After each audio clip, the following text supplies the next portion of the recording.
For the women's game in 2023, progress is non-negotiable. When you've been held back in so many ways for so long, driving things forward as quickly as possible is essential. But progress, at its core, requires risk, courage, and a step out into the unknown.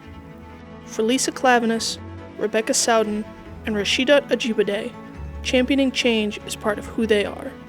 The time to act is now. Doing things differently is not only going to create change, but fast-track change. It's not just what you're doing right now, it's what's going to stay after you when you leave the game. From inspiring young African girls to shaking up FIFA to changing the entire internet, these women are truly living the idea of pursuing progress.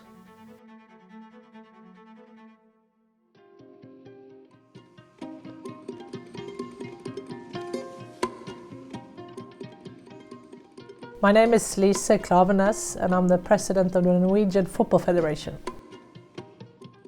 I started to play when I was young, of course, and I had my ball with me everywhere in my bed and in the church and under my desk at school, and that's where it started. It was me and the ball.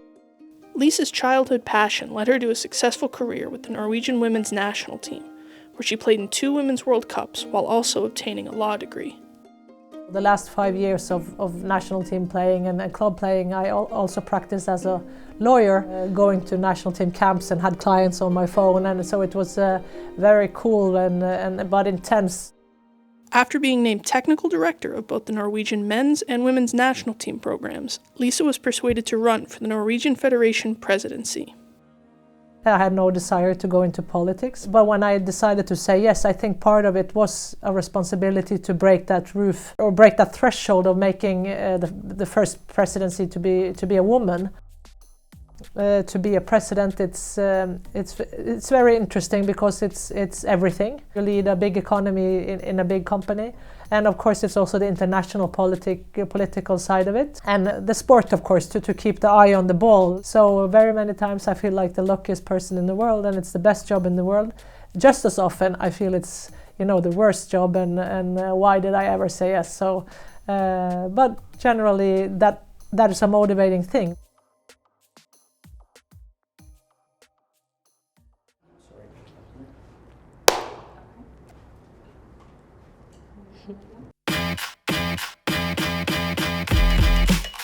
I'm Rasheedat Ajibade. I play for Atletico Madrid and the Super Falcons of Nigeria. Rasheedat grew up loving the game, despite limited resources for aspiring Nigerian female footballers. She was named to Nigeria's U17 squad as a 14-year-old and hasn't looked back since. The passion just kept growing, and I just keep, playing. Then I had my first call up to the national team, and I'm like, okay, yeah, this is interesting, so let's just keep doing it. Rasheedat didn't just keep doing it, she excelled, appearing in 2 Women's World Cups for the Super Falcons, including the 2023 edition, where she became a breakout star. Oh yeah, that was incredible, and I think that was one of the best tournaments the Super Falcons have ever had. It was a great tournament for me, and I really appreciate every player that I played along with in the tournament. For every young girl in Africa, in Nigeria, this is the level and this is the trajectory we want to follow, from playing from the local team, representing the national team, and then playing in top clubs in Europe.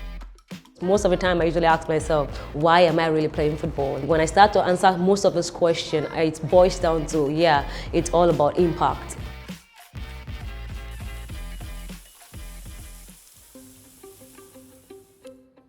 I'm Rebecca Sowden. I'm founder of Team Heron, which is a women's sports sponsorship and marketing agency. And I'm also founding partner of Correct the Internet, which is a social cause campaign to correct the gender bias on the internet. I'm also a former New Zealand football fern.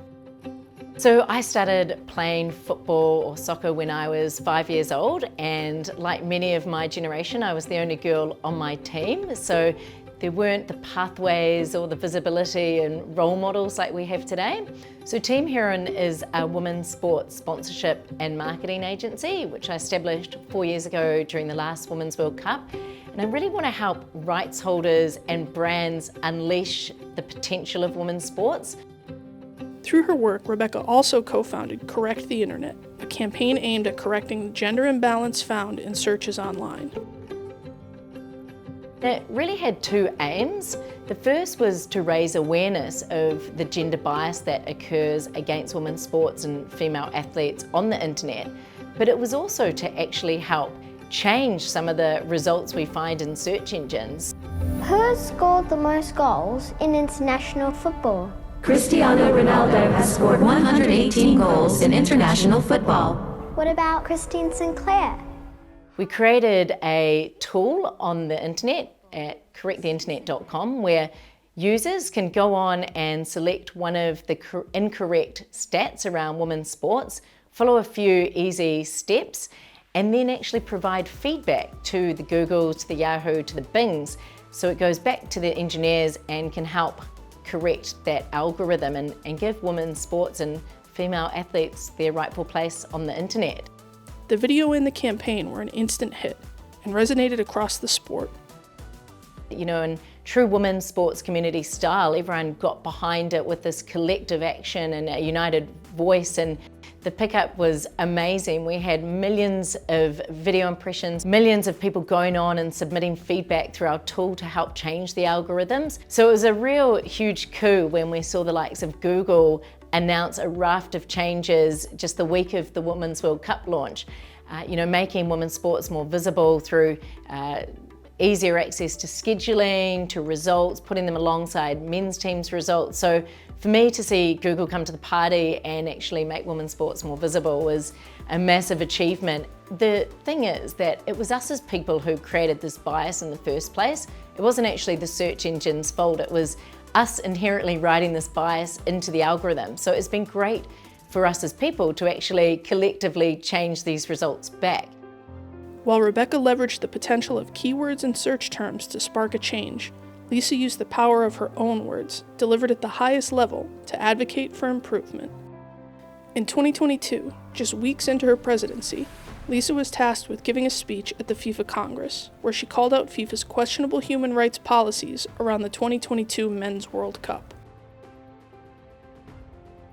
I had the sense that it was very controversial to even say anything about the case, which everybody cared about, but internally don't say anything, keep your head down, business as usual. If you say something, it has to be one-to-one, never publicly.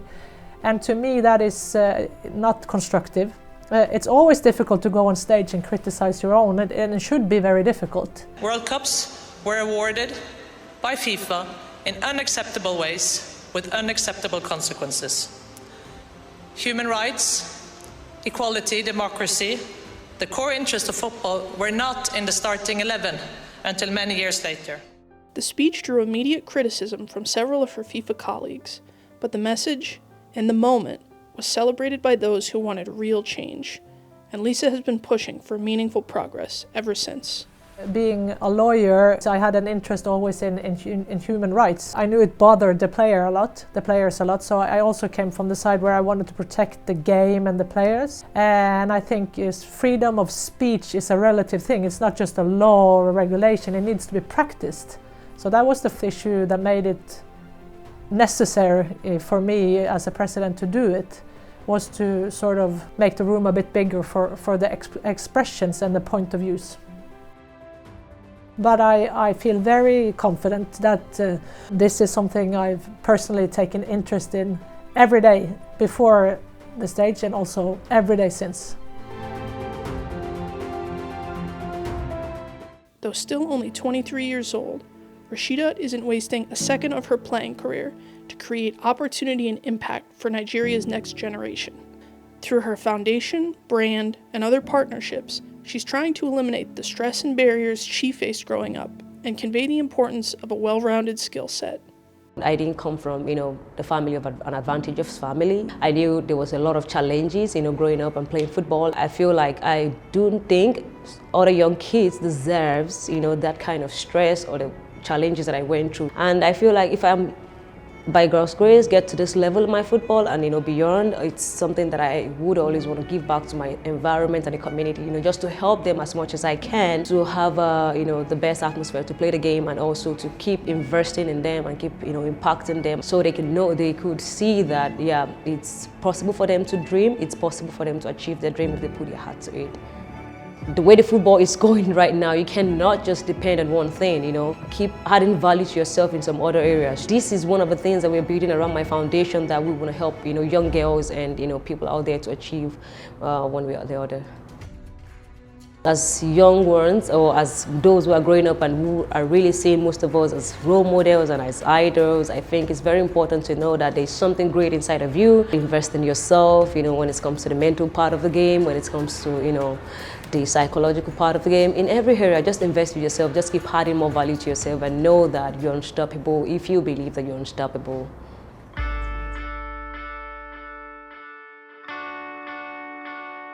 While progress in 2023 is a necessity, it's still not a given. It needs defenders, supporters, and believers ready to step out into the unknown and pursue it. A part of being a leader is to lead, you know, that you actually show a way, and if you and your team or the guys you lead want change, the first thing is to ask that, do you want change? I think too many times we think success is following the men's game and what's been successful for them, but for me the women's game is so unique and different, and so thinking outside the box and creatively and doing things differently is not only going to create change but fast-track change. People could look out there, and when they look at you, you could stir up a dream in them. I'm not playing for myself alone, I'm playing for these people, and as much as I want to keep making that dream stir up in them, I also want to make, you know, every African girl out there keep knowing that, you know, they can dream and they can be whoever it is they want to be, you know, so I have the responsibility to keep playing for them. I've never experienced change to happen without disruption in some sense. Then you need a movement of something, because business as usual will not really take you there. Even though these things might seem little, they all add up to create this flywheel effect. So little small actions can actually change the game profoundly. There's still a long way to go, so our work's kind of never done until we really achieve true equality, and whether that's on the internet, on the field, in terms of sponsorship dollars, visibility, you know, there's still a lot of more work to do, and for me, I just want to see women's sport take its rightful place in society.